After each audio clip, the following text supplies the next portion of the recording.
Selamat pagi kepada Bapak dosen dan teman-teman semua.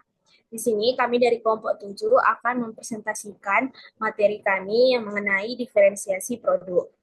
Sebelum kami memaparkan materi dari kelompok kami, ada baiknya kami memperkenalkan diri terlebih dahulu.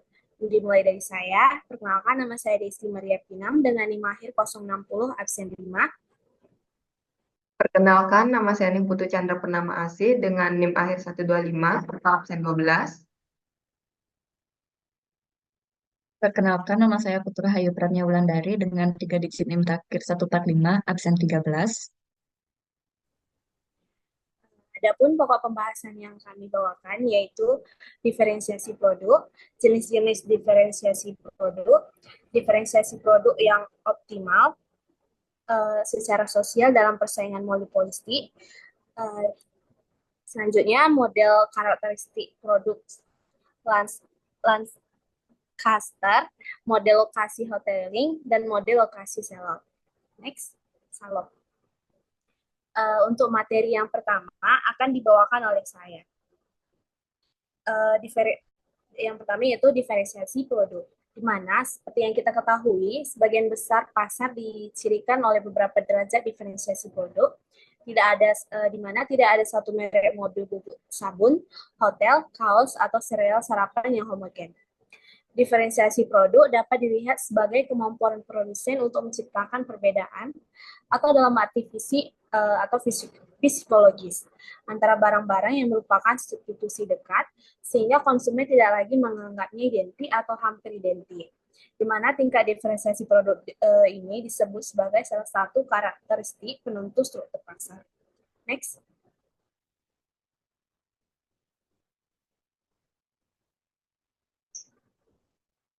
Selanjutnya yaitu jenis-jenis diferensiasi produk. Di mana pertama diferensiasi produk vertikal yaitu berarti suatu produk atau layanan berbeda dalam kualitas keseluruhan dari yang lain. Misalnya, satu merek jus buah mungkin memiliki kandungan buah yang lebih tinggi dan kandungan gula yang lebih rendah daripada merek lain. Dan dengan demikian diakui sebagai merek berkualitas lebih tinggi oleh semua konsumen. Di mana jika harga merek buah tinggi dan merek gula tinggi itu sama, sebagian besar atau semua konsumen akan membeli merek buah yang tinggi. Yang kedua, diferensiasi produk horizontal, di mana ini berarti produk atau layanan memiliki kualitas keseluruhan yang sama atau serupa, tetapi menawarkan kombinasi karakteristik yang berbeda. Misalnya Ford Focus, Honda Civic, Toyota Corolla, semuanya adalah merek atau model mobil yang serupa, tetapi masing-masing menawarkan paket atribut yang sedikit berbeda. Di mana sebagian besar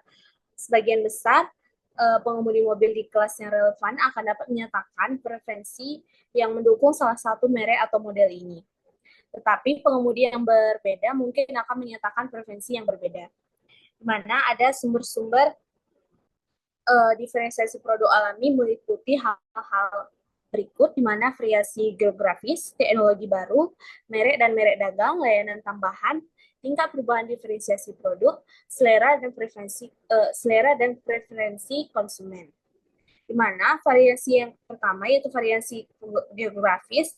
Dalam kasus ini, lokasi penjual secara otomatis membedakan produk atau layanan di bank konsumen.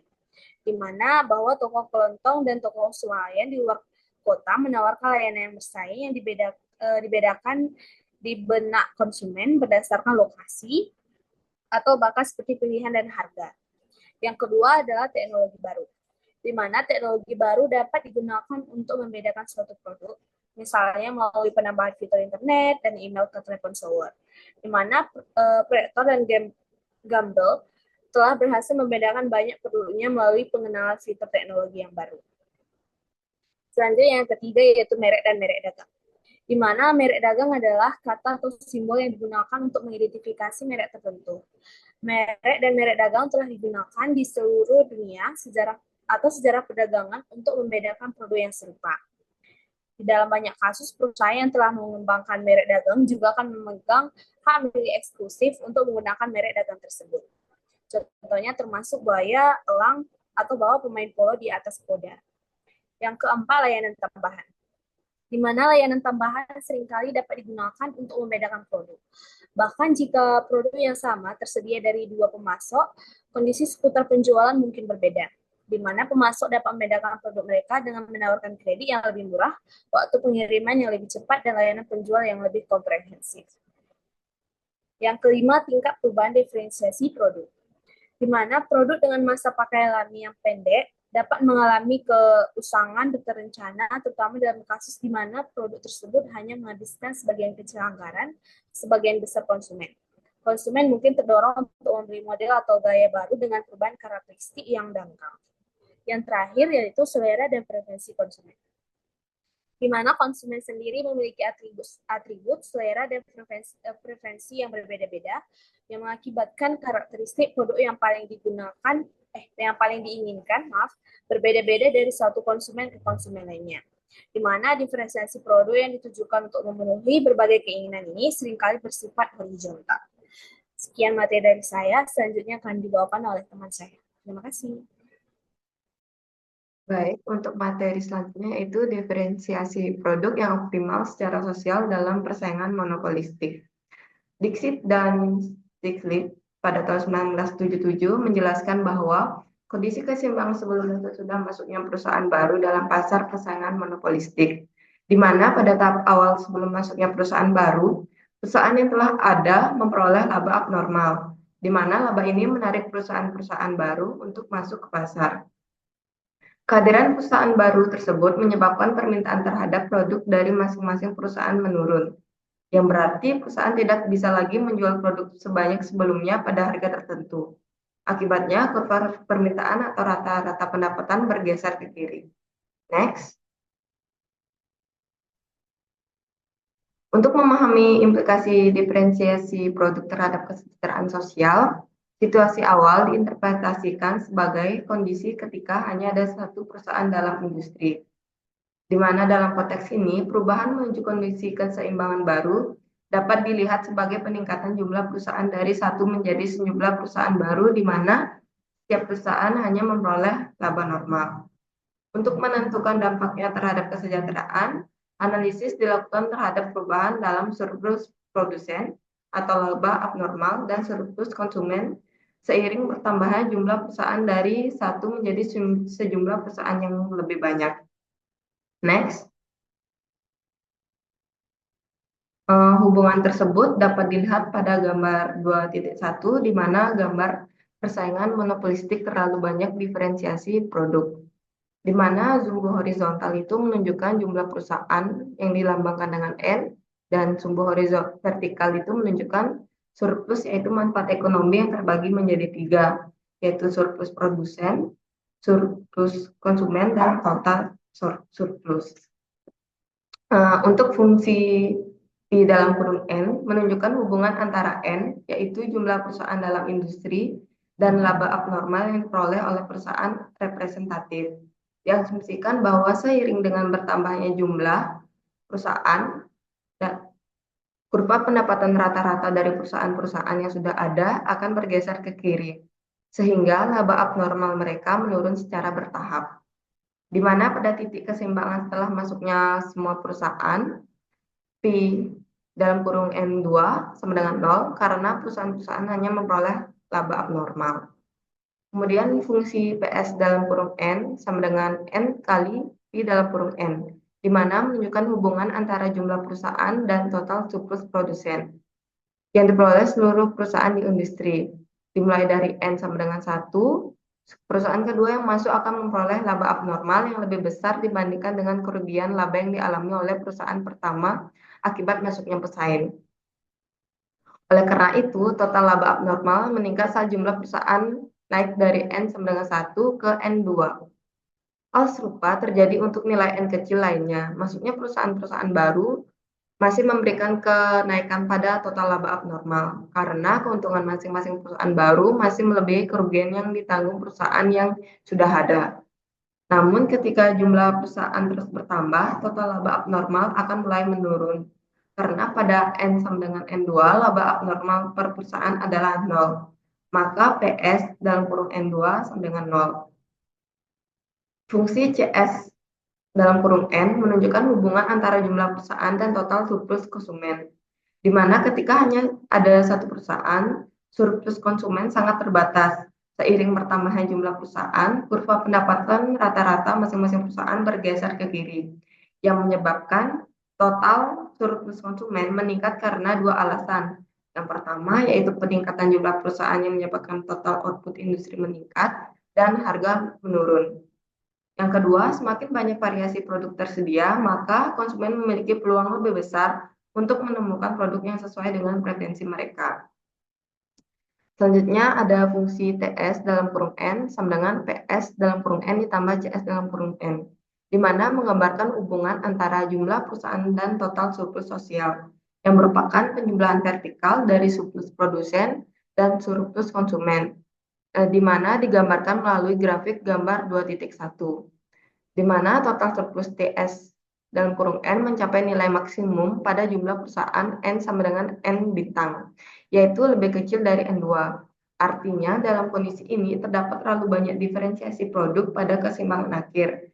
Namun, dalam skenario pada gambar 2.2, total surplus TS dalam kurung N justru mencapai maksimum pada N sama dengan N bintang 2, yaitu lebih besar dari N2, yang berarti terdapat terlalu sedikit diferensiasi produk pada keseimbangan akhir. Next.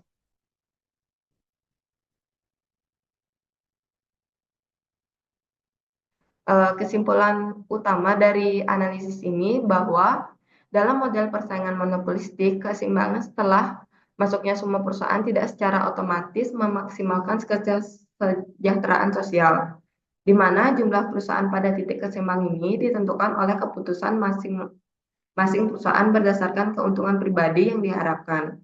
Namun, setiap keputusan masuk juga membawa dampak eksternal baik positif maupun negatif terhadap pihak lain yang tidak dipertimbangkan oleh perusahaan itu sendiri. Masuknya perusahaan baru cenderung menurunkan surplus produsen karena meningkatnya persaingan, tetapi sekaligus meningkatkan surplus konsumen melalui penurunan harga dan bertambahnya variasi produk. Next.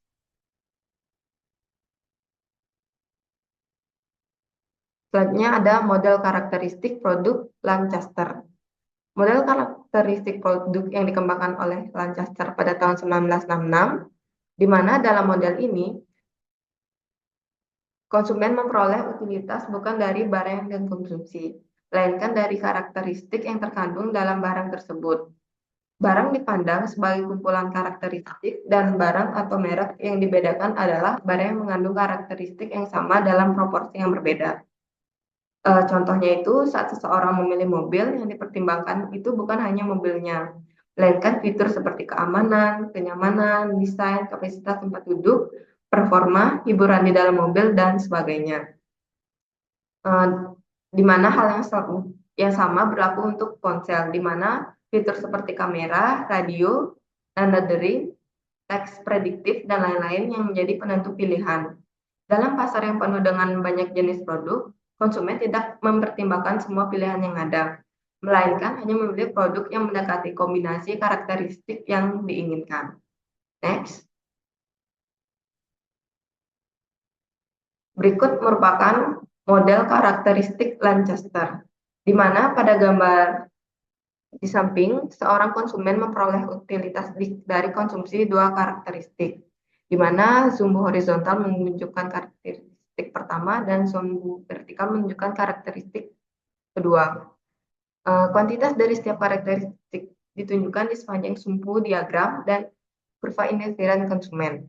Kurva indiferan untuk karakteristik memiliki sifat-sifat umum.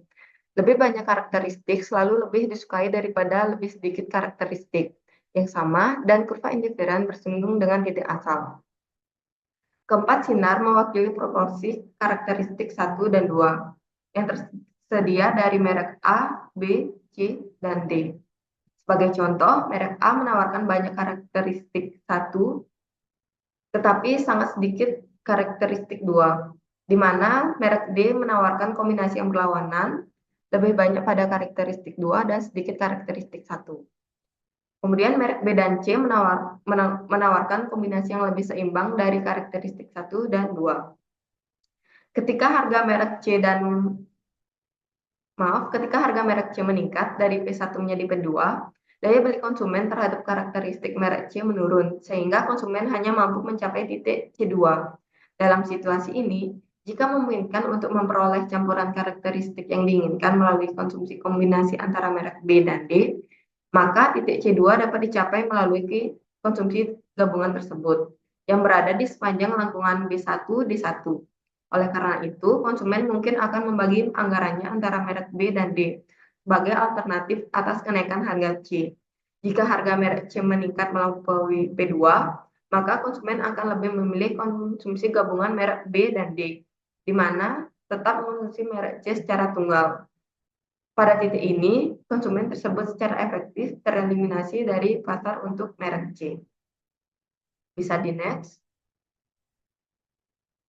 Berikut merupakan gambar fungsi permintaan discontinue untuk merek C, di mana dalam kasus tersebut konsumen dapat mengombinasikan konsumsi antara merek, di mana keberadaan merek C dalam pilihan konsumen tidak sepenuhnya tereliminasi pada harga di atas P2. Misalnya, terdapat konsumen kedua dengan preferensi berbeda yang umumnya lebih menyukai proporsi karakteristik seperti yang ditawarkan oleh merek B. Namun, apabila kombinasi antara merek A dan C menghasilkan tingkat utilitas yang lebih tinggi dibandingkan alokasi anggaran sepenuhnya pada merek B, maka titik pada garis OB yang terletak di luar titik B1 dapat dicapai. Ini mencerminkan adanya preferensi terhadap kombinasi produk daripada konsumsi tunggal. Namun jika harga merek C naik melampaui P3, maka kombinasi A dan C menjadi tidak lagi optimal bagi konsumen karena sehingga akan keluar dari pasar untuk merek C. Analisis ini menunjukkan bahwa kurva permintaan pada merek C bersifat discontinue, sebagaimana digambarkan pada gambar 2.4. Pada harga di atas P3 tidak ada konsumen yang memilih merek C, namun ketika harga turun ke P3, konsumen kedua masuk ke pasar dan permintaan terhadap merek C akan melonjak. Demikian pula penurunan harga ke P2 menarik kembali konsumen pertama, menyebabkan lonjakan permintaan lanjutan. Selain itu, variasi harga merek C juga memicu perubahan tajam dalam permintaan terhadap merek pesaing terdekat seperti merek B dan D. Next. Discontinue dalam fungsi permintaan serta interdependasi antar merek dalam ruang karakteristik produk memiliki implikasi besar terhadap strategi persaingan dan penetapan harga, di mana Archibald dan Rosenbluth pada 1975 mengidentifikasi beberapa kondisi penting. Yang pertama, banyaknya merek dan karakteristik. Ketika pasar memiliki banyak merek dan banyak garis, seperti gambar 2.3, perubahan harga kecil akan menyebabkan transisi antar merek yang lebih halus dan kontinu. Dalam kondisi ini, model Lancaster mendekati model persaingan monopolistik neoklasik. Efek perubahan harga pada merek C terhadap permintaan total merek D menjadi relatif kecil. Yang kedua, tingkat diferensiasi produk. Semakin besar perbedaan karakteristik antara produk, maka garis-garis dalam ruang karakteristik akan lebih berjauhan. Akibatnya, perubahan harga yang lebih besar diperlukan untuk mengalihkan konsumen antar merek. Sebaliknya, jika produk hanya sedikit berbeda, maka garis-garis akan berdekatan dan perubahan harga kecil cukup untuk memicu pergeseran konsumsi. Yang ketiga, substitusi antar karakteristik, di mana jika karakteristik antar produk mudah disubstitusi, maka kurva interferon menjadi lebih datar, sehingga konsumen responsif terhadap perubahan harga kecil. Namun jika karakteristik bersifat tidak disubstitusi, maka kurva menjadi berbentuk seperti huruf L, dan hanya perubahan harga besar yang mampu menggeser pilihan konsumen antar merek. Next. Selanjutnya merupakan gambar pemosisian merek baru B, di mana pada gambar tersebut, pasar yang digambarkan pada gambar tersebut ditempati oleh merek A dan C. Seperti sebelumnya, A dan C dapat dikombinasikan dalam proporsi yang berbeda-beda untuk menghasilkan kombinasi karakteristik yang disukai. Seorang konsumen dengan kurva indiferen IC memaksimalkan utilitas dengan mengkonsumsi kombinasi A dan C pada titik B2. Namun kesenjangan yang ada dalam ruang karakteristik produk antar merek A dan C merupakan peluang untuk menciptakan merek baru B. Jika merek B dapat diberi harga sedemikian rupa, sehingga konsumen dapat mencapai posisi seperti B1, maka konsumen akan beralih dari pengejaran kombinasi merek A dan C di B2 ke pembelian tunggal merek B di B1.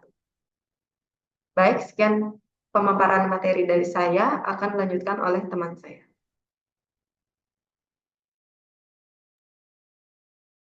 Baik, selanjutnya yaitu ada materi model lokasi hoteling.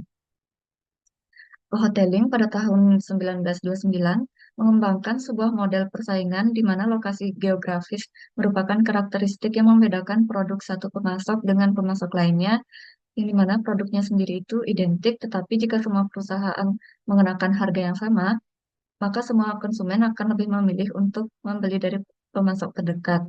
Ini berarti setiap perusahaan memiliki sejumlah kekuatan pasar.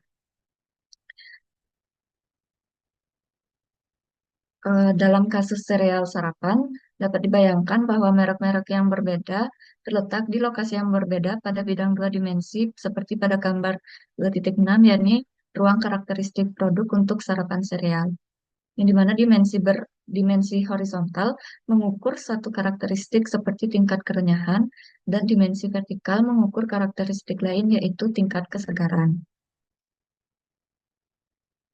Dalam kasus di mana pemasok dibedakan berdasarkan lokasi geografis, diasumsikan bahwa setiap hari, setiap konsumen ingin melakukan satu pembelian dari salah satu dari dua perusahaan. Yang keduanya memasok produk yang sama. Utilitas yang diperoleh dari mengkonsumsi satu unit produk dapat distandarisasi menjadi satu. Ketika melakukan pembelian harian, setiap konsumen mengeluarkan biaya transportasi yang bergantung pada jarak yang ditempuh. Biaya transportasi bersifat kuadratik terhadap jarak, sehingga dengan bertambahnya jarak, maka biaya transportasi juga akan meningkat. Misalkan, pada awalnya kedua perusahaan berada di ujung kota yang berlawanan. Perusahaan A di alamat 0 dan perusahaan B di alamat 1. Untuk konsumen yang berada di alamat antara 0 dan 1, utilitas yang diperoleh dan total biaya yang dikeluarkan adalah seperti yang ditunjukkan pada tabel 2.1. Dalam kasus di mana pemasok dibedakan berdasarkan karakteristik merek mereka, eh, setiap konsumen ingin melakukan satu pembelian dari salah satu dari dua perusahaan. Utilitas yang akan diperoleh dengan mengonsumsi merek yang sesuai dengan merek ideal konsumen eh, akan distandarisasi dengan nilai 1. Ketika melakukan pembelian harian terhadap salah satu dari dua merek yang tersedia, setiap konsumen mengalami kehilangan utilitas yang bergantung pada jarak antara lokasi merek yang dibeli dan lokasi merek ideal konsumen. Kehilangan utilitas adalah kuadratik dalam jarak, sehingga dengan bertambahnya jarak, kehilangan utilitas meningkat dengan kecepatan yang meningkat. Sekali lagi, misalkan pada awalnya perusahaan A dan B masing-masing berlokasi di alamat 0 dan 1. Untuk konsumen yang berada di alamat antara 0 dan 1, utilitas yang diperoleh dan biaya yang dikeluarkan adalah seperti yang ditunjukkan pada tabel 2.2. Parameter K memainkan peran penting dalam model ini. Dalam model persaingan dalam ruang geografis, nilai K yang lebih tinggi mengimplikasikan biaya transportasi yang lebih tinggi. Dalam model persaingan dalam ruang karakteristik produk, nilai K yang lebih tinggi mengimplikasikan tingkat loyalitas merek konsumen yang lebih tinggi. Ketika K meningkat, konsumen harus mengeluarkan biaya yang lebih banyak untuk berpindah merek yang dekat dengan merek ideal mereka yang lebih jauh. Eh, Pada kedua model tersebut, ketika K meningkat, konsumen menjadi lebih kecil kemungkinannya untuk berpindah dari perusahaan A ke perusahaan B sebagai respon terhadap perubahan kecil pada PA dan PB. Oleh karena itu, K adalah ukuran tingkat substitusi konsumen antara perusahaan A dan perusahaan B. Baik, adapun kasus yang pertama yakni lokasi endogen, harga eksogen atau tetap. Nah, dalam kasus ini, setiap perusahaan memilih lokasinya untuk memaksimalkan keuntungannya. Dengan asumsi harga tetap dan biaya nol, keuntungan setiap perusahaan merupakan fungsi linear dari jumlah konsumen yang dilayani. Di mana, di, maaf, di alamat mana seharusnya kedua perusahaan mencari lokasi, secara intuitif mungkin dapat diperkirakan bahwa perusahaan A harus mencari lokasi di alamat 0,25 dan perusahaan B harus mencari lokasi di alamat 0,75. Dalam hal ini, Perusahaan A akan melayani semua konsumen yang tinggal di alamat antara 0 dan 0,5, dan perusahaan B akan melayani semua konsumen yang tinggal di alamat antara 0,5 dan 1. Nah, situasi ini ditunjukkan pada bagian atas gambar 2.7. Kedua perusahaan terlibat dalam proses lompatan frogging karena masing-masing berusaha untuk memperoleh lebih banyak pangsa pasar dengan mengorbankan pesaingnya. Kedua perusahaan bergerak ke arah pusat kota. Dan ketika kedua perusahaan berada di pusat kota, pada alamat yang hanya sedikit di kedua sisi 0,5, tidak ada yang dapat meningkatkan pangsa pasar dengan mengubah lokasinya yang lebih jauh lagi. Oleh karena itu, keseimbangan NAS yang stabil tercapai ketika kedua perusahaan berada pada posisi yang sama, yaitu di pusat kota, seperti yang ditunjukkan pada bagian bawah gambar 2.7. Baik, selanjutnya ada kasus 2, yakni lokasi tetap atau eksogen dan harga endogen. Dalam kasus ini, lokasi kedua perusahaan diasumsikan tetap dan masing-masing perusahaan menetapkan harga untuk memaksimalkan keuntungannya sendiri.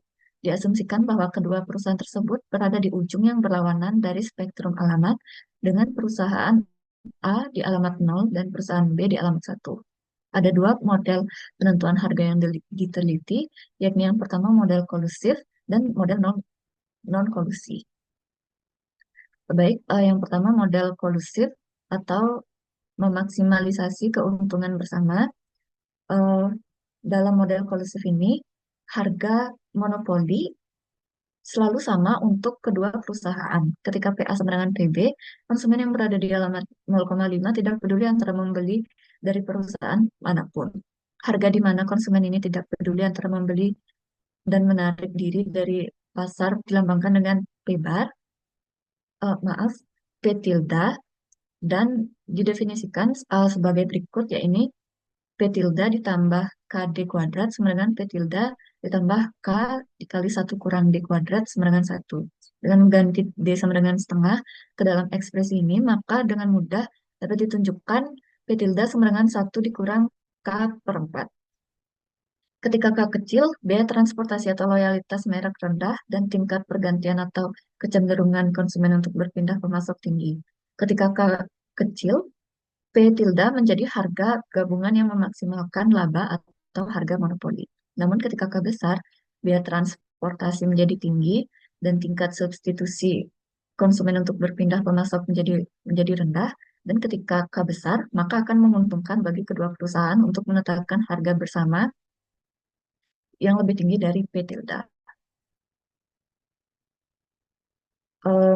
Gambar 2.8 tersebut menunjukkan penentuan harga monopoli atau yang memaksimalkan laba bersama untuk K sama dengan 1,00, 1,33, dan 1,67. Pada setiap kasus, diagram sebelah kiri menunjukkan total biaya pembelian dari salah satu perusahaan sebagai fungsi dari lokasi yang direpresentasikan pada sumbu horizontal. Diagram sebelah kanan menunjukkan pendapatan marginal sebagai fungsi dari harga, pengaruh terhadap pendapatan atau keuntungan dalam model dengan biaya 0 dari kenaikan harga yang kecil. Pada harga di bawah P tilde, pendapatan marginal selalu positif dan konstan. Harga monopoli tidak pernah kurang dari P tilde karena pada kisaran ini harga selalu dapat dinaikkan tanpa menyebabkan konsumen menarik diri. Di atas P tilde, bagaimanapun juga pendapatan marginal atau dalam hal harga cenderung negatif ketika K rendah tetapi positif ketika K tinggi.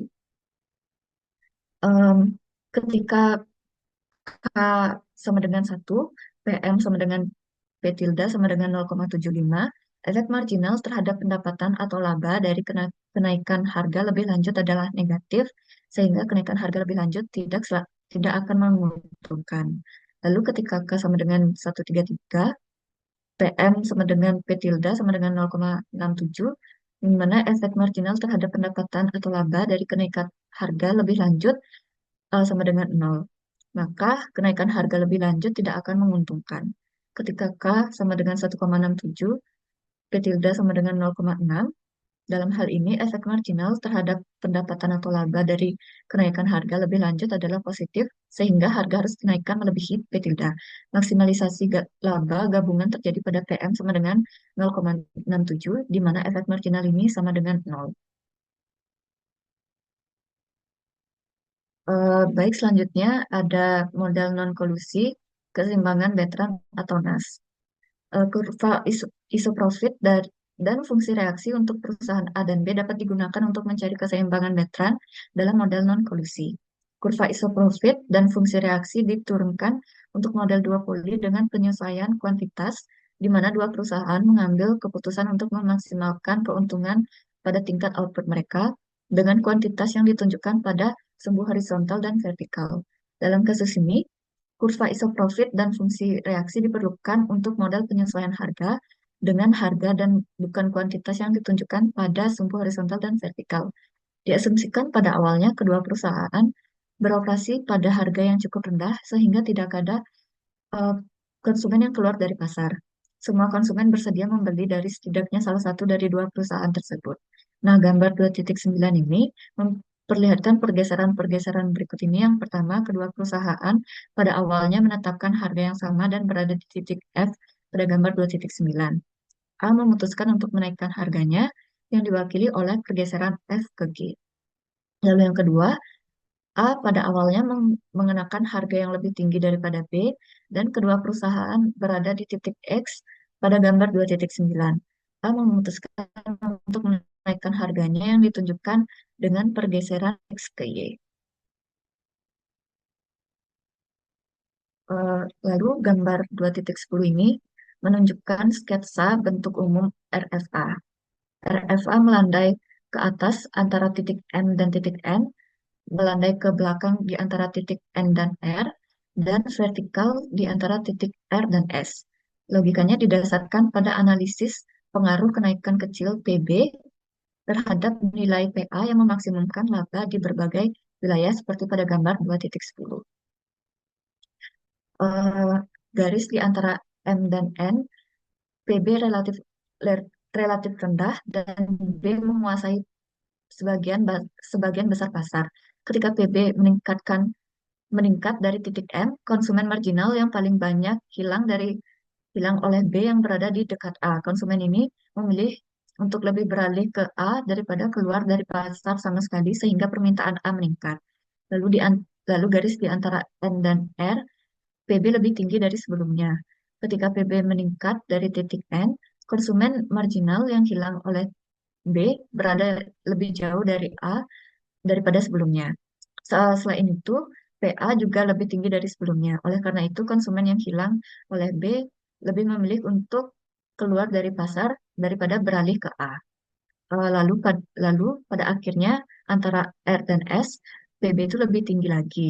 Ketika PB meningkat dari titik R, konsumen marginal yang hilang oleh B terletak dekat dengan B dan lebih jauh dari A. Mereka lebih memilih untuk keluar dari pasar sama sekali daripada beralih ke A. Keputusan ini bahkan keputusan yang berada di batas dan konsumen ini tidak akan tertarik kembali untuk pengurangan PA yang kecil. Mereka mungkin tertarik kembali untuk pengurangan PA yang lebih besar, tapi tidak menguntungkan bagi A untuk melakukan pemotongan harga yang cukup besar.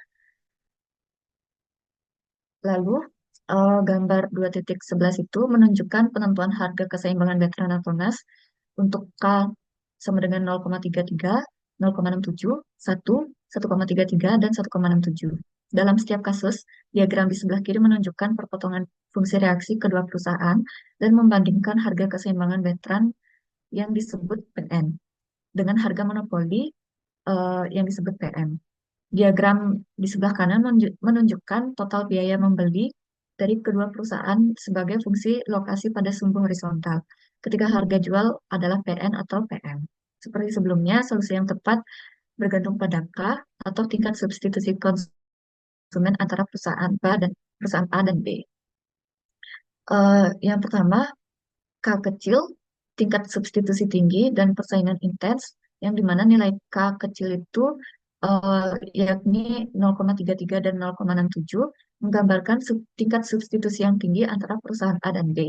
Perusahaan harga antara A dan B cenderung intens. Harga keseimbangan Bertrand terletak pada bagian yang miring naik dari RFA dan RFB. Lalu K sedang, tingkat substitusi sedang, dan persaingan sedang yang dimana nilai K yang lebih tinggi atau K itu sama dengan 1 dan sama dengan 1,33 menggambarkan tingkat substitusi sedang dan persaingan harga yang lebih rendah antara perusahaan A dan B. Lalu K besar, tingkat substitusi rendah dan persaingan lemah, yang dimana akhirnya nilai K tertinggi yang seperti dibahas pada gambar 2.11, yakni K sama dengan 1,67, mewakili tingkat substitusi terendah dan persaingan harga yang paling lemah antara perusahaan A dan B. Harga keseimbangan veteran yang terletak pada bagian vertikal dari RFA dan RFB. Masing-masing perusahaan bertindak sebagai monopolis dalam segmen pasar mereka sendiri. Lalu lalu gambar 2.12 yakni model lokasi hoteling dengan lokasi tetap dan harga endogen tetap, harga endogen, ringkasan hasil, yang dimana hasil analisis versi kolusif dan non-kolusif dari modeling dengan lokasi tetap dan harga endogen. Temuan utamanya dapat dirangkum sebagai berikut, yakni pertama, pada nilai K yang kecil dan sedang, PM menurun seiring kenaikan K. Saat K meningkat, perusahaan-perusahaan merasa layak untuk menurunkan PM demi mempertahankan konsumen yang jika tidak akan keluar dari pasar. Namun jika K menjadi cukup besar, menurunkan PM lebih lanjut lagi tidak lagi menguntungkan untuk mempertahankan konsumen dari lokasi yang lebih jauh. Lalu temuan yang kedua, yakni dalam persaingan sempurna atau K sama dengan 0 dan PN sama dengan 0, yang dimana setiap peningkatan K di atas 0 memberikan kekuatan pasar kepada kedua perusahaan, sehingga PN meningkat seiring kenaikan K. Pada nilai K yang sedang, perusahaan memperoleh kekuatan pasar yang cukup untuk mulai bertindak seperti monopolis dalam subpasar masing-masing. Akibatnya, PN mendekati PM, dan akhirnya PN dan PM menjadi setara. Baik, untuk materi selanjutnya akan dijelaskan oleh rekan saya.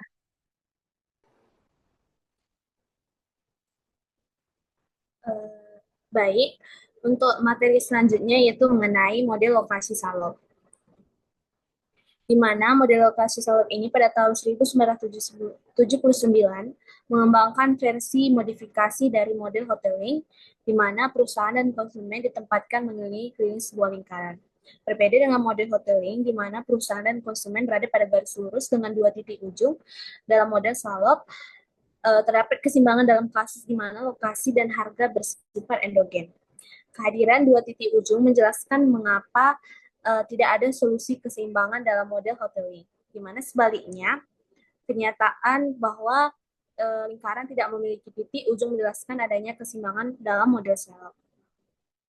Untuk mengembangkan model salop diperlukan suatu modifikasi lagi terhadap spesifikasi model hoteling, disumsikan adanya biaya produksi yang tidak nol, termasuk komponen biaya tetap dan biaya variabel. Next.